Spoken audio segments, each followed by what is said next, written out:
शिक्षा मित्रों से जुड़ी सच्ची और प्रामाणिक खबरों के लिए अभी चैनल को सब्सक्राइब करें।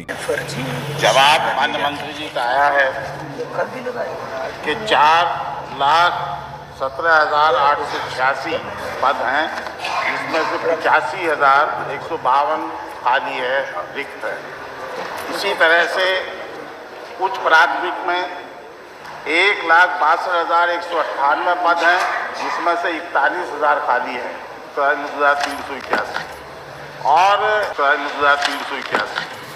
और इतने के बावजूद माननीय मंत्री जी बता रहे हैं कि हमारा जो रेशो है छात्र और शिक्षक का वो 30 और 1 का है। दूसरे में बता रहे हैं जहाँ अनुदेशकों को जोड़ करके वो 35-1 का है। मैं आपके माध्यम से ये सवाल करना चाहता हूँ माननीय मंत्री जी से कि इतना महत्वपूर्ण मंत्रालय है कि हमारे गरीब लोग इसमें पढ़ते हैं, गरीब लोगों के बच्चे ही पढ़ते हैं। कहीं कहीं तो 800 बच्चे प्राइमरी स्कूल में हैं और कहीं जो रेशो है वो 1:5 का है, 1 शिक्षक है और 5 स्टूडेंट्स हैं। इसी तरह से कहीं 10 का होगा। लेकिन जो शहरों के करीब करीब के स्कूल्स हैं वहाँ ज़्यादा अपॉइंटमेंट्स हो जाते हैं, वो ज़्यादा ट्रांसफ़र करा लेते हैं, वहाँ रेशो बहुत कम है। और जहाँ दूर दराज के लोग हैं, जहाँ ख़ास तौर से दलित समाज के लोग रहते हैं, जहाँ अल्पसंख्यक समाज के लोग रहते हैं, पिछड़े लोग रहते हैं, गरीब लोग रहते हैं, वहाँ न शिक्षकों का इंतज़ाम है, ना ही सही तरह से शिक्षा दी जा रही है। ज़मीन पर आकर के देखिए, ज़मीनी हकीकत को समझिए और इतना महत्वपूर्ण विभाग जो देश के भविष्य से जुड़ा हुआ है उसके साथ मजाक ना करें। चलिए, इस तरह से 30-1 का और 35-1 का रेशो बता करके आप अपने आप का दामन नहीं बचा सकते। आपको चाहिए ये तो प्रश्न कि जहाँ शहर के करीब के इलाके हैं वहाँ से टीचर्स को हटा करके वहाँ जहाँ पिछड़े लोग हैं, गरीब लोग हैं, तालीम हासिल कर रहे हैं, उन लोगों के यहाँ शिक्षकों को दीजिए। ऐसे काम नहीं चलेगा। चलिए बैठिए। मेरी दरख्वास्त है माननीय मंत्री जी ये बताने के कष्ट करें कि जो शहर के करीब के स्कूल हैं उनमें क्या प्रतिशत है, क्या अनुपात है शिक्षक और बच्चों का, और जो दूर दराज के स्कूल हैं जहां शिक्षक नहीं है।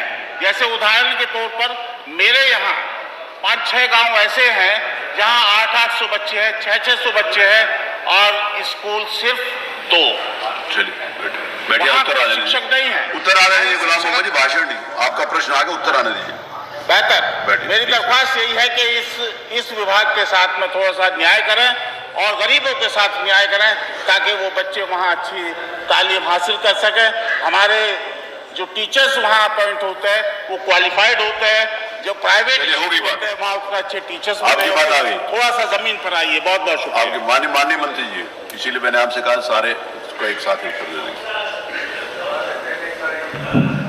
माननीय अध्यक्ष जी, माननीय सदस्य ने जो प्रश्न उठाया कि शिक्षकों के अनुपात को लेकर के और शिक्षकों की संख्या प्रदेश में कम है और जिससे बच्चों के पठन पाठन के ऊपर प्रभाव पड़ रहा है, तो मैं इसके बारे में जानकारी देना चाहता हूं कि प्रदेश में जो शिक्षकों की संख्या है, जो हमने शिक्षक का अनुपात, शिक्षकों का और छात्र का जो अनुपात बनाया है, जो कि पूरे देश भर में लागू होता है, जिसके बारे में माननीय सदस्य भी बोल रहे थे, जो कि प्राइमरी में 1 शिक्षक पे 30 बच्चों का है और अपर प्राइमरी में 35 बच्चों पे 1 शिक्षक का है।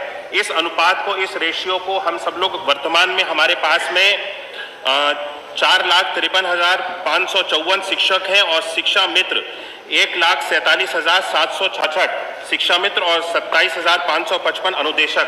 इन सबको मिलाकर के जो हमारे पास शिक्षक, हमारे पास सारे जो शिक्षक हैं, जो हमें अनुपात बनाना है पूरे प्रदेश भर में 1:30 का प्राइमरी में और 1:35 का अपर प्राइमरी में, इस अनुपात को हम सब लोग पूरा करते हैं और पठन पाठन पे बच्चों के किसी भी विद्यालय में इस तरह का कोई प्रभाव नहीं आता। और जहां तक माननीय सदस्य ने प्रश्न उठाया कि जो विद्यालयों में शिक्षकों का जो रेशियो है वो रेशियो उसी जनपद के अंतर्गत बराबर नहीं है, तो उस रेशियो को भी हम सब लोग सरकार के द्वारा व्यवस्था बनाई जा रही है, योजना बनाई जा रही है कि जिले के अंदर हर एक विद्यालय में शिक्षकों का जो रेशियो है, अनुपात है, उसको बराबर बनाया जाए और अंतर जनपदीय हम सब लोग शिक्षकों को जिस भी विद्यालय में शिक्षक अगर एक्स्ट्रा है और बच्चे वहाँ पे कम हैं तो उस विद्यालय से शिक्षकों को हम सब लोग दूसरे विद्यालयों में जहाँ पे बच्चे कम हैं उस विद्यालय में भेजने की कार्रवाई सरकार के द्वारा की जा रही है और हम सब लोग इस पे कार्य कर रहे हैं।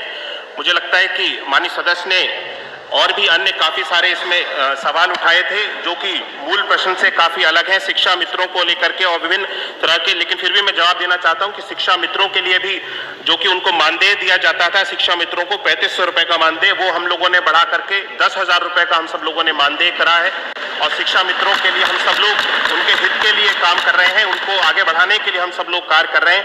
हम नहीं चाहते कि कोई भी शिक्षा मित्र किसी भी तरह की असुविधा उसको हो, लेकिन शिक्षा मित्रों को क्योंकि मानदेय उनको मिलता है और 11 महीने के लिए वो मानदेय पे रखे जाते हैं, इसीलिए उनके लिए मानदेय की व्यवस्था बनाई गई है। और जो शिक्षा मित्र हमारी भर्ती परीक्षा और सारी qualification ATRE, graduate, BTC, TET, जिन लोगों ने ये सारी अर्हताओं को पूरा किया, उन सभी शिक्षा मित्रों को हमारी जो पिछले हमारी सरकार में 2 भर्तियां आई, 68,500 की भर्ती और 69,000 की 2 भर्ती, इन सभी भर्तियों में इन सब लोगों को अवसर दिया गया, इनको अलग से वेटेज भी दिया गया और काफी सारे हमारे शिक्षा मित्र ऐसे हैं जिनको 69,000 में 6,688 और 68,500 में 8,552 शिक्षा मित्रों को हमने शिक्षक सहायक अध्यापक के रूप में नियुक्त करके इनको वही सहायक अध्यापक की जो सैलरी मिलनी चाहिए वो सैलरी सरकार के द्वारा दी जा रही है और पठन पाठन के कार्य को बेहतर बनाया जा रहा है।